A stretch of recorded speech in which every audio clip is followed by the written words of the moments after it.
મુખ્ય સમાચાર જોતા પહેલા એક નજર કરીએ આજની હેડલાઇન્સ પર।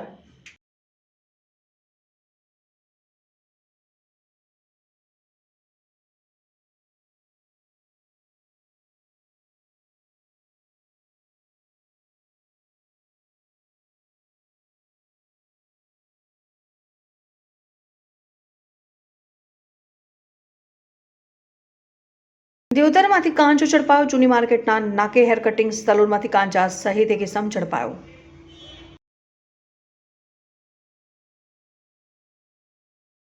ડીસા ઉત્તર પોલીસે મોડી સાંજે ટેકરા અને શિવનગર વિસ્તારમાં કડક પેટ્રોલિંગ હાથ ધર્યું।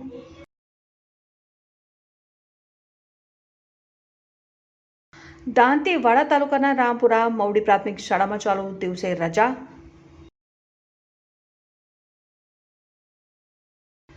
માઉન્ટ આબુનું વાતાવરણ ઠંડુગાર થયું। ક્રિસમસ અને 31ની ઉજવણીને લઈ માઉન્ટ આબુ પ્રવાસીઓથી ઉભરાયો।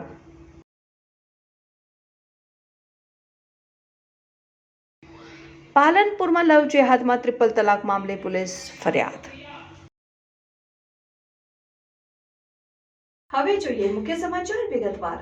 23 ડિસેમ્બરે મૂર્તિ ખંડિત કરવાના મામલે અજાણ્યા 5 લોકો વિરુદ્ધ ફરિયાદ નોંધાઈ। 23 ડિસેમ્બરે અજાણ્યા 5 લોકો વિરુદ્ધ ફરિયાદ નોંધાઈ। મૂર્તિ ખંડિત કરવાનો મામલો રાત્રે 2:48 સમગ્ર બનાવ બન્યો। બે એક્ટિવા પર 4 લોકો આવ્યા હતા। પોલીસે 20 ટીમો બનાવીને 1000 સીસીટીવી ચેક કર્યા। મેહુલ ઠાકોર અને ભોળા ઠાકોરની ધરપકડ કરાઈ અને 3ને પકડવા પોલીસ કામે લાગી છે। તમામ આરોપી ઈદગાહ સર્કલ જુગલદાસની ચાલી પાસે રહે છે। જુગલદાસની ચાલી પાસે નાડિયા સમાજ રહે છે। નાડિયા અને ઠાકોર સમાજ વચ્ચે થોડા વર્ષોથી તકરાર ચાલતી હતી। વર્ષ 2018માં બંને સમાજ વચ્ચે રાયોટિંગ થયા હતા। વર્ષ 2018માં બંને સમાજની સામસામે ફરિયાદ પણ નોંધાઈ હતી। વર્ષ 2018માં જયેશ ઠાકોર પણ આરોપી તરીકે હતો। આરોપીઓ રાત્રે શહેરમાં ફરતા હતા ત્યારે આંબેડકરની મૂર્તિ જોઈ હતી, જેથી પથ્થર માર્યો। 2018 અને 2020માં મેહુલ ઠાકોર વિરુદ્ધ ફરિયાદ નોંધાઈ। સસ્તું મકાન તેમજ પીએમ આવાસ યોજનાના નામે મકાન અપાવવાના બહાને રૂપિયા પડાવવાના મામલે ઝોન 1 એલસીબી ટીમે તપાસ હાથ ધરી। 250થી વધુ લોકો પાસેથી છેતરપિંડી કરવામાં આવ્યું। ઝોન 1 એલસીબી ટીમે તપાસ હાથ ધરી 250થી વધુ લોકો પાસેથી છેતરપિંડી કરી છે। સસ્તું મકાન અને પીએમ આવાસ યોજનાના નામે મકાન અપાવવાના બહાને રૂપિયા પડાવતો હતો। ફરિયાદીઓ પાસેથી કટકે રૂપિયા લેતો હતો। મુખ્ય ફરિયાદી પાસેથી 18 લાખ લીધા હતા। તપાસ બાદ નારણપુરા સોલા પોલીસ સ્ટેશનમાં પણ આ બાબતે અને ફરિયાદીઓએ ફરિયાદ નોંધાવી છે। આરોપી વિરેન્દ્રસિંહ સચિવાલયમાં નોકરી કરતો હોવાનું લોકોને જણાવતો હતો। આરોપીએ 8-10 કમિશન એજન્ટો પણ નિમ્યા હતા, જેમને 50-60 લાખ રૂપિયા આપ્યા હતા। આરોપીએ ખોટા ડોક્યુમેન્ટ બનાવીને પણ લોકોને છેતર્યા હતા। આરોપીએ અલગ અલગ ધંધામાં નુકસાન થયું હોવાનું સામે આવ્યું છે। આરોપી સામે ખોટા ડોક્યુમેન્ટ બનાવવા બદલ પણ ગુનો દાખલ થયો છે। દિયોદરમાંથી ગાંજાના જથ્થા સાથે એક શખ્સની અટકાયત કરવામાં આવી। બનાસકાંઠા જિલ્લામાં છેલ્લા કેટલાક સમયથી ગુનાખોરીનું પ્રમાણ ઘટવાને બદલે વધે છે, જેમાં ગેરકાયદેસર રીતે કેફી પદાર્થ અને દ્રવ્યોની હેરાફેરી કે કોઈ પાકની આડમાં ગાંજો વાવવાની કે કોઈ વીવીઆઈપી ગાડીમાં ચરસ ગાંજો, અફીણ, હેરોઇન કે અન્ય કોઈ કેફી પદાર્થો હેરાફેરી કરતા હોવાની ઘટના અવારનવાર પ્રકાશમાં આવી રહી છે। ત્યારે પોલીસને મળેલી ખાનગી બાતમીના આધારે પોલીસે તપાસ હાથ ધરી હતી અને આજે દિયોદરમાંથી ગાંજાના જથ્થા સાથે એક શખ્સની અટકાયત કરવામાં આવી છે। ઘટનાની વિગત એવી છે કે દિયોદર શહેરમાં આવેલ જૂની માર્કેટના નાકે હેર કટિંગ સલૂનની દુકાન ચલાવતા વાળંદ એવા પ્રકાશ નાઈ ગાંજાનો વેપાર કરતો હોવાની મળેલી ખાનગી બાતમી મુજબ દુકાનમાં તપાસ હાથ ધરવામાં આવી, જેમાં દિયોદર પોલીસ સરકારી અધિકારીઓને સાથે રાખી તપાસ હાથ ધરવામાં આવતા 300 ગ્રામ ગાંજો સલૂનમાંથી ઝડપી પાડ્યો હતો। ત્યારે 300 ગ્રામ ગાંજો, મોબાઈલ સહિત 8,000નો મુદ્દામાલ સાથે પ્રકાશ નાઈની સામે ગુનો નોંધાયો હતો, જેમાં એક ઇસમ સામે એનએસપીએસ एक्ट मुजब गुनो नोंधी पुलिस ने વધુ તપાસ હાથ ધરી છે। कि कुलबेन भाटी नाम की महिला है जो दियोदर में एक प्रवास रहता है। उनको एक इंजर्ड हालत में कल हॉस्पिटल लाया गया था, तो उनकी सुबह वर्दी आई थी 5:30-6 बजे के दरमियान कि उनकी मौत हो गई है। तो तुरंत ही हमने जाहिरात लेके उसकी तबाह हाथ में लिया और आगे ऐसा मिला। ये लगभग बताऊँगा। ધનેરાની એક પરિણીતાનો પતિ ગેરેજમાં કામ કરવાને બહાને પાલનપુર રહેવા આવ્યો અને પાલનપુરની એક હિન્દુ યુવતી સાથે પ્રેમ સંબંધ બાંધી 2 સંતાનોની માતાને 3 વખત તલાક કહી તલાક આપી દેતા 2 સંતાનોની માતાએ પોલીસ ફરિયાદ કરી। બનાસકાંઠા જિલ્લામાં વધુ એક વખત ટ્રિપલ તલાકની ઘટના સામે આવી છે। થાનેરાની એક પરિણીતાનો પતિ ગેરેજમાં કામ કરવાને બહાને પાલનપુર રહેવા આવ્યો અને પાલનપુરની એક હિન્દુ યુવતી સાથે પ્રેમ સંબંધ બાંધીને 2 સંતાનોની માતાને 3 વખત તલાક કહી તલાક આપી દેતા 2 સંતાનોની માતાએ પાલનપુર પશ્ચિમ પોલીસ મથકે પહોંચી પતિ સહિત હિન્દુ યુવતી સામે ફરિયાદ નોંધાવતા પોલીસે ગુનો નોંધી સમગ્ર મામલે વધુ તપાસ હાથ ધરી છે. કેન્દ્ર સરકાર દ્વારા ટ્રિપલ તલાકના કાયદા બનાવીને મુસ્લિમ મહિલાઓને પોતાનો હક મળે તે માટે ટ્રિપલ તલાક પર કડક અમલ કરી રહી છે. જોકે કાયદા બાદ પણ હજુ પણ ટ્રિપલ તલાકનું ભૂત બનાસકાંઠામાં ધૂણી રહ્યું છે. બનાસકાંઠા જિલ્લામાં વધુ એક ટ્રિપલ તલાકનો કિસ્સો સામે આવ્યો. બનાસકાંઠા જિલ્લાના ધાનેરાના અખ્તર શાહ રજબ શાહ રાઠોડના લગ્ન થરાદનિક મુસ્લિમ સમાજની યુવતી સાથે સામાજિક રીત રિવાજ મુજબ થયા હતા. જોકે આ બંનેના લગ્ન જીવન બાદ 2 સંતાનોનો જન્મ પણ થયો. જોકે બંનેના લગ્ન જીવન અચાનક દરમિયાન અનેક વખત પતિ પત્ની વચ્ચે આડા સંબંધને લઈને તકરાર ચાલી હતી. તે વખતે અખ્તર શાહ પત્નીને ધાનેરા છોડી પાલનપુર રહેવા પહોંચી ગયો. જોકે પતિ પત્નીને છોડી પાલનપુર પહોંચી જતા પત્નીને શંકા ગઈ અને પત્નીએ અખ્તર શાહને પાલનપુર રહેવા જવા બાબતે ઠપકો આપ્યો હતો. પતિએ કહ્યું કે હું ત્યાં ગેરેજમાં કામ કરું છું ને મારે ત્યાં જ રહેવું પડશે. જોકે શંકાના દાયરામાં રહેલી પત્નીએ પાલનપુર રહેવા આવવાનું કહેતા પતિ અખ્તર શાહ 25 દિવસ અગાઉ પત્નીને પણ પાલનપુરના જામપુરા વિસ્તારમાં રહેવા લઈ આવ્યો. જોકે પત્ની પાલનપુર તો આવી ગઈ પરંતુ તેનો પતિ અખ્તર શાહ એક દિવસ ઘરે આવે તો એક દિવસ ના આવે. જોકે પતિના આ કૃત્યને જોઈ પરિણીતાને શંકા ગઈ. પરિણીતાએ પતિને પૂછ્યું તો પતિએ કહ્યું મારે કામ હોય છે જેથી હું એક દિવસ ઘરે આવીશ ને એક દિવસ નહીં આવી શકું.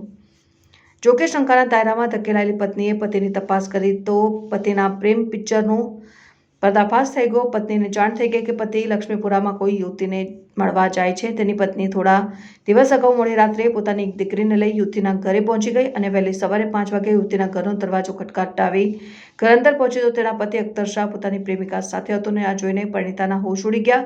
જોકે પરિણીતાએ પતિને ઠપકો આપ્યો તો પતિ અને તેની પ્રેમિકાએ સાથે મળી પરિણીતા ઉપર હુમલો કર્યો અને તે જ સમયે પતિએ પત્નીને 3 વખત તલાક કહી ટ્રિપલ તલાક આપી દીધા અને તે બાદ દીકરી અને પ્રેમિકાને લઈ ત્યાંથી ફરાર થઈ ગયો. જોકે પતિના પ્રેમ પ્રકરણથી કંટાળેલી યુવતીએ સમગ્ર ઘટનાની જાણ તેના પિયરના લોકોને કરીને તે બાદ પાલનપુર પશ્ચિમ પોલીસ મથકે પહોંચીને તેને ટ્રિપલ તલાક આપનાર તેના પતિ અખ્તર શાહ રાઠોડ સહિત પતિ પત્ની વચ્ચે તકરાર ઊભી કરનાર અખ્તર શાહની પ્રેમિકાએ હિન્દુ યુવતી સામે ફરિયાદ નોંધાતા પોલીસે અત્યારે તો અખ્તર શાહ સહિત તેની પ્રેમિકા સામે ગુનો નોંધીને સમગ્ર મામલે વધુ તપાસ કરી રહી છે. જોકે પ્રેમિકાના પ્રેમમાં ઘેલો બનેલો પતિ પત્નીને છોડી દીકરીને લઈ પ્રેમિકા સાથે ફરાર થઈ જતા પીડિત પરિણીતા અત્યારે તો પોલીસ પાસે દીકરીને પરત લાવવા અને પતિ અને તેની પ્રેમિકા સામે કડકમાં કડક કાર્યવાહી કરવા માંગ કરી રહી છે. હું મારા પતિને અખ્તર શાહ રાઠોડ અને જે પરવીના સાથે હું એમને ગોત કરતા જે સારીસી સંબંધ એમને જે બહારથી લફડું હતું એટલે ખબર પડીને તો ત્યાં હું રાતના 1 વાગે ફોન કરીને કીધું કે તમે ક્યાં છો. તો એમણે કીધું કે હું અત્યારે હાલ વિધિની અંદર બેઠો છું કે વિધિ કામ કરવા ગયો છું.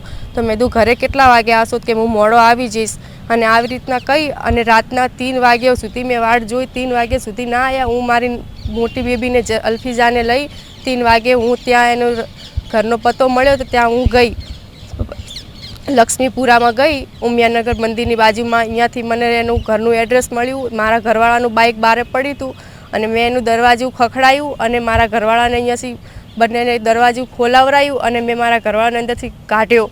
કીધું કે મારા ઘરવાળાને મારા ઘરે કેમ મારા ઘરવાળાને અહીં રાખીને બેઠી છે. તો એણે મને હે ને કે મારો ધણી હે કે તું કોણ હે કે અહીંથી નીકળ કે એ મારો ધણી હે કે તારો ધણી નથી એમ કરીને બંને થઈ અને મારા અંગત અત્યાચાર કર્યો અને મને મારકૂટ કરી. મારી ઓગળીઓ ભાગી, મારી છોકરીને મારકૂટ કરી, મારી વસ્તુ બધી લઈ લીધી, મારા દાગીના બીજે તોડફાડ કરી અને મને મારી કૂટી. મને 3 વખત મારા આદમી પાસે એણે પરવીનાએ મને તલાક દેવરાવી અને મારી છોકરી લઈ છીની અને અહીંયાથી ભાગી છે. અને મારે 1.5 મહિના જેવું પ્રેગ્નન્સી હતી અને મને પેટ ઉપર લાત મારીને કહી દીધું કે હવે તારા પેટમાં બાળક છે ને એ મારી નાખીશ કે અને તને અહીંથી જિંદગી જીવવા નહીં દઉં અને તને બી ધંધામાં લગાડી દઈશ. આવી રીતના કહીને બંને 2 જણા ભાગી ગયા અને મારો આદમી અત્યારે મૂકીને જતો રહ્યો એના ભેગો. અને મારી છોકરી ખબર નથી કે ક્યાં એણે રાખી છે. હજી સુધી મારી છોકરીનો પતોય નથી. હા, મેં પોલીસ સ્ટેશનમાં જાણ કરી હતી પણ કોઈ મને ન્યાય જ નહીં મળ્યો. હું સરકારીમાં જઈને આવી તો એ સરકારીમાં એ ખુદ એડમિટ થઈ ગઈ. મારા હસબન્ડ પાસે ખુદ એડમિટ કરી અને કે મારા ઉપર મારપીટ કરી અને પોલીસવાળા એમ કે તે એના અંગત એવું કર્યું અને એને તારા અંગત કર્યું, આ તો બધું પટાઈ નાખો, આનું કશું કંઈ જ ના થાય, આવી રીતના મને કહી અને મને મારા કેસનો કોઈ જવાબ જ નથી આપ્યો હજી સુધી. અને હું હજી સુધી આવી રીતના ફરું રહ્યું અને મારી બચ્ચીનો મારી છોકરીનો મને કોઈ પતો જ નથી મળ્યો, નથી મારા આદમીનો મને કોઈ પતો મળ્યો. શું માગ શું છે તમારી?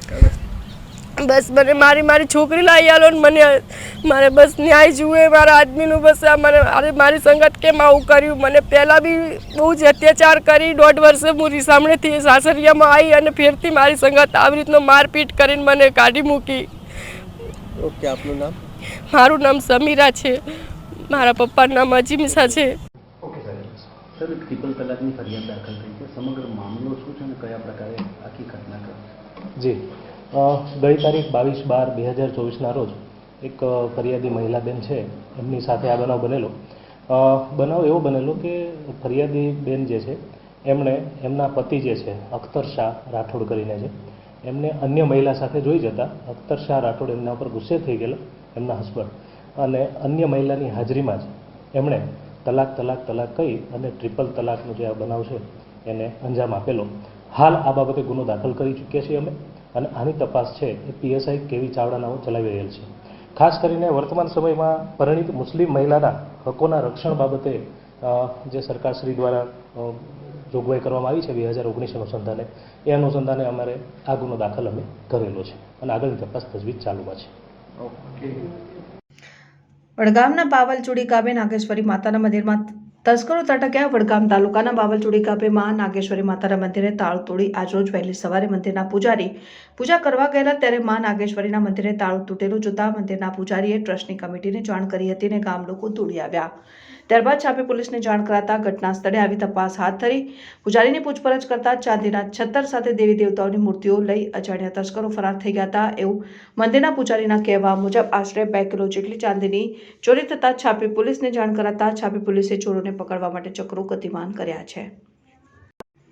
દાંતીવાડા તાલુકાના રામપુરા મોવડી પ્રાથમિક શાળાના શિક્ષક મંગળવારે ન આવતા ધોરણ 1 થી 5ના બાળકો શિક્ષણથી વંચિત, જેને લઈને વાલીઓએ વિરોધ નોંધાવ્યો. પહેલા આ શાળામાં પતિ પત્ની બાળકોને શિક્ષણ આપી રહ્યા હતા, જેની બદલી અન્ય જગ્યાએ થતા હાલમાં બીજા શાળાઓમાંથી શિક્ષકને શાળામાં બાળકોને શિક્ષણ આપવા મૂકેલા છે. ગુજરાત તાલુકા પ્રાથમિક શિક્ષણ અધિકારીને પૂછતા તેમણે જણાવ્યું કે શાળા બંધ કરીને ફરજ પરના શિક્ષક ક્યાં ગયા હતા તે બાબતે ખુલાસો પૂછાશે, જે મંગળવારના જિલ્લા કે તાલુકા શિક્ષણ વિભાગને જાણ કર્યા વિના ચાલુ ફરજે ગાયબ રહેતા ગામમાં ભારે ઉહાપો મચી ગયો હતો. સવારે જે બાળકો શાળાએ ગયા હતા તે અચાનક પરત ઘરે ફરતા બાળકોના વાલીઓએ શાળાએ પહોંચી તપાસ કરી તો માલુમ પડ્યું કે ફરજ પરના શિક્ષક સવારથી શાળામાં બિલકુલ ફરક્યા નથી, જેથી ગામના જાગૃત નાગરિકોએ આ વાતનો વિરોધ નોંધાવી ચાલુ દિવસે બંધ શાળાના વિડીયો ઉતારીને સોશિયલ મીડિયામાં વાયરલ કર્યા હતા. રહીશોએ જણાવ્યું કે આજના દિવસે શાળા બંધ રહેવાથી 50 બાળકોનું શિક્ષણ બગડ્યું છે, જેની તપાસ કરી કાર્યવાહી થવી જોઈએ. શિક્ષક ન આવતા પહેલા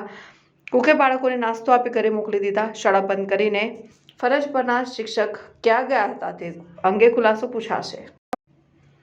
ગુજરાતના સૌથી નજીકના હિલ સ્ટેશન માઉન્ટ આબુમાં તાપમાન સતત માઇનસ રહેતા છેલ્લા 5 દિવસથી બરફ પથરાયેલો જોવા મળી રહ્યો છે. આજે માઉન્ટ આબુમાં -3 અને અરવલ્લી ગિરિમાળાની સર્વોત્તમ ઊંચી ચોટી ઉપર આવેલ ગુરુ શિખરમાં -5 ડિગ્રી તાપમાનમાં નોંધાયું છે. ખુલ્લા મેદાનોમાં પડેલું પાણી અને છોડ પરનો ઝાકળ બરફમાં ફેરવાઈ ગયો છે. રાજસ્થાનનું એકમાત્ર હિલ સ્ટેશન માઉન્ટ આબુમાં વાદળોને કારણે છેલ્લા 2 દિવસથી તાપમાનનો પારો ઉચકાયો હતો. જોકે વાદળો વેરાતા ઠંડીનો ચમકારો જોવા મળ્યો અને તાપમાન 5 ડિગ્રી ઘટીને 0 ડિગ્રી નોંધાયું હતું, જેને પગલે માઉન્ટ આબુનું વાતાવરણ ઠંડુગાર થયું. ક્રિસમસ અને 31ની ઉજવણીને લઈ માઉન્ટ આબુ પ્રવાસીઓથી ઉભરાઈ રહ્યું છે, જેમાં છેલ્લા 4 દિવસમાં શિયાળાની મજા માણવા માટે 80,000 જેટલા પ્રવાસીઓ ઉમટ્યા, જેને લઈને આબુની હોટેલોમાં ભારે ભીડ જોવા મળી હતી અને આગામી દિવસોમાં માઉન્ટ આબુમાં 2 લાખથી વધુ પ્રવાસીઓ ઉમટે તેવી શક્યતાઓ વ્યક્ત કરવામાં આવી રહી છે. ડીસા ઉત્તર પોલીસે મોડી સાંજે ટેકરાની શિવનગર વિસ્તારમાં કડક પેટ્રોલિંગ હાથ ધરાવ્યું. ઉત્તર પોલીસ સ્ટેશનના મહિલા પીઆઈ અને દક્ષિણ પીઆઈની કડક કાર્યવાહીથી અસામાજિક તત્વોમાં ફફડાટ ફેલાયો. ડીસા ઉત્તર દક્ષિણ પોલીસે શહેરમાં ગેરકાનૂની પ્રવૃત્તિઓ અટકાવવા માટે સંકલન સાથે કડક કાર્યવાહી હાથ ધરાઈ, જેમાં ડીસા શહેરમાં ચોરી, લૂંટ, સામાન્ય બોલચાલમાં મારામારી જેવી ઘટનાઓ પર અંકુશ લાવવા માટે અસામાજિક તત્વો સામે કડક કાર્યવાહી હાથ ધરાતા શહેરીજનો પણ હાશકારો અનુભવી રહ્યા છે. સતત પોલીસ સ્ટેશનના મહિલા પીઆઈ SD ચૌધરી તથા દક્ષિણ પોલીસ સ્ટેશનના PI VM ચૌધરી દ્વારા ડીસા ઉત્તર દક્ષિણ પોલીસ સ્ટેશનના વિસ્તારમાં આવતા તમામ એરિયામાં કડક પેટ્રોલિંગ સાથે કડક ચેકિંગ અને શહેરમાં રોમિયોગીરી કરતા રોમિયો સહિત અસામાજિક તત્વોને શોધી કાઢીને કડક કાર્યવાહી કરી કાયદાનું ભાન કરવામાં આવી રહ્યું છે। ત્યારે રાત્રિ દરમિયાન 11 વાગ્યા બાદ ડીસા શહેરમાં તમામ ખાણીપીણીની લારીઓ સહિત સ્ટોલ તેમજ દુકાનો, ચાની કેટલીઓ બંધ કરવામાં આવી રહી છે અને રાત્રિ દરમિયાન ચાર રોડ પર અવરજવર કરતા લોકોની પૂછપરછ કરવામાં આવી રહી છે અને શંકાસ્પદ હાલતમાં ફરતા લોકોને પોલીસ સ્ટેશન લાવી કડક પૂછપરછ કરવામાં આવી છે। ત્યારે રાત્રે 11 વાગ્યા બાદ કામ વિના ઘરની બહાર ન નીકળવા માટે પણ પોલીસ અપીલ કરવામાં આવી રહી છે।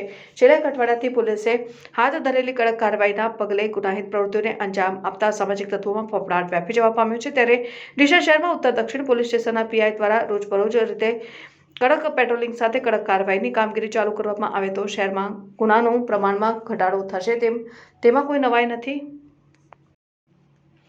ડીસા રૂરલ પોલીસ સ્ટેશન વિસ્તારમાં ચોરીમાં ગયેલ મુદ્દામાલ સાથે આરોપીને પકડી પાડી કુલ ₹22,000નો ચોરીમાં ગયેલ મુદ્દામાલ રિકવર કરતી ડીસા રૂરલ પોલીસ સરહદી રેન્જ ભુજના પોલીસ મહાનિરીક્ષક શ્રી ચિરાગ કોરડિયા સાહેબ તથા બનાસકાંઠા પાલનપુરના પોલીસ અધિક્ષક શ્રી અજયરાજ સાહેબ નાઓએ નોંધાયેલ વંશોધાયેલ મિલકત સંબંધિત ગુનાઓ સત્વરે શોધી કાઢવા સૂચના કરેલ હોય છે। અન્વયે ડીસા વિભાગ ડીસાના નાયબ પોલીસ અધિક્ષક CM સોલંકી નાઓએ માર્ગદર્શન તળે તથા ડીસા રૂરલ પોલીસ સ્ટેશનના police inspector Shri V G Prajapati નાઓની રાહબરીમાં ડીસા રૂરલ પોલીસ સ્ટેશનના પોલીસ અધિકારી કર્મચારીઓ માનવ સ્ત્રોત technical surveillance police night round patrolling વગેરે કરી પ્રયત્નશીલ હતા। ગત તારીખ 18મી ડિસેમ્બર 2024ના રોજ કામના ફરિયાદીના ખેતરમાં લગાડેલ ફુવારા નંગ 65 આરોપી ઈસમ ચોરી કરી ગયેલ હોય જે સબબ ડીસા રૂરલ પોલીસ સ્ટેશન ખાતે ગુનો દાખલ કરાયેલ છે। તારીખ 21મી ડિસેમ્બર 2024ના રોજ V G Prajapati police inspector DC Rao rural police સ્ટેશનનાઓએ મળેલ બાતમી હકીકત તથા મિલકત સંબંધિત ગુનો ટેકનિકલ સર્વેલન્સને આધારે અને માનવ સ્ત્રોત આધારે પકડાયેલ ઇસમની પૂછપરછ કરતા તેણે પોતે ઉપરોક્ત થયેલ ચોરીની કબૂલાત કરી ચોરીમાં ગયેલ ફુવારા રજૂ કરતો હોય સદર આરોપીને ઉપરોક્ત ગુના કામે આગળની કાયદેસરની કાર્યવાહી કરી ચોરીમાં ગયેલ મુદ્દામાલ વિગતેથી રજૂ કરતા કબજે લઈ ડીસા રૂરલ પોલીસ સ્ટેશન ખાતે દાખલ થયેલ એક વંશોધાયેલ ગુનાનો ચોરીનો ભેદ ઉકેલી કાઢેલ જે કામે મુદ્દામાલ રિકવર કરી વધુ તપાસ ડીસા રૂરલ પોલીસ સ્ટેશન ચલાવી રહેલ છે। દર્શકો હતા અત્યાર સુધીના સમાચાર। હવે પછીના નવા સમાચાર માટે ફરી મળીશું, ત્યાર સુધી જોતા રહો ન્યૂઝ પોઈન્ટ ચેનલ।